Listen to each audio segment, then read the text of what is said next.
Imagine a group of powerful elites plotting to overthrow the government.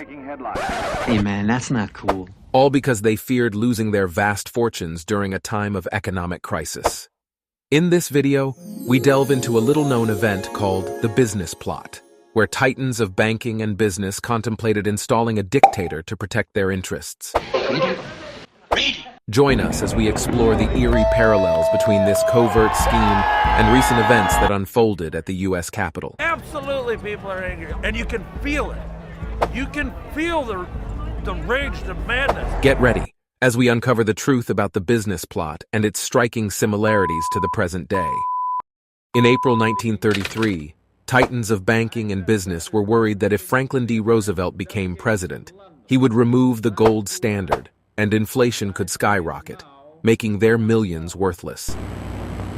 Our dollar is now altogether too much influenced by the internal policies of other nations.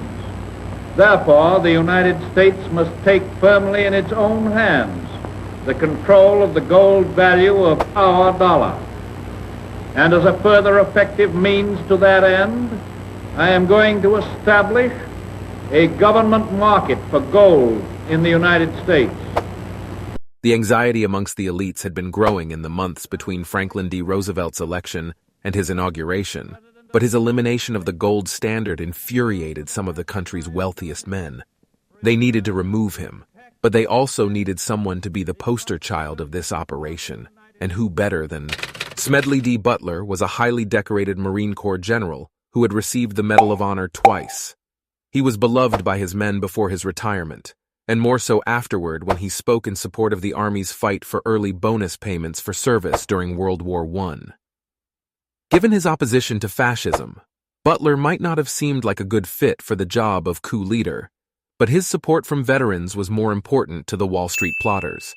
At the time, there were many more veterans than active duty service members. If someone could summon them as a force of 500,000 to march on Washington, the government could fall without a shot being fired. In the summer of that year, a bond broker and American Legion member named Gerald McGuire approached Butler and tried to convince him that it would be in the bonus Army veterans' interests to demand their payments in gold. He then offered to send Butler and a group of veterans on a lavish speaking trip, all expenses paid. Woohoo! Butler was suspicious about where the money was coming from, but strung McGuire along over several months to glean more information. Eventually, McGuire laid it all out. He was working for a group of mega-rich businessmen with access to $300 million to bankroll a coup. They would plant stories in the press about Roosevelt being overwhelmed and in bad health. A few weeks later, news of a new conservative lobbying group called the American Liberty League broke. Its members included J.P. Morgan Jr., Irénée DuPont, and the CEOs of General Motors, Birdseye, and General Foods, among others. Together, they held nearly $40 billion in assets.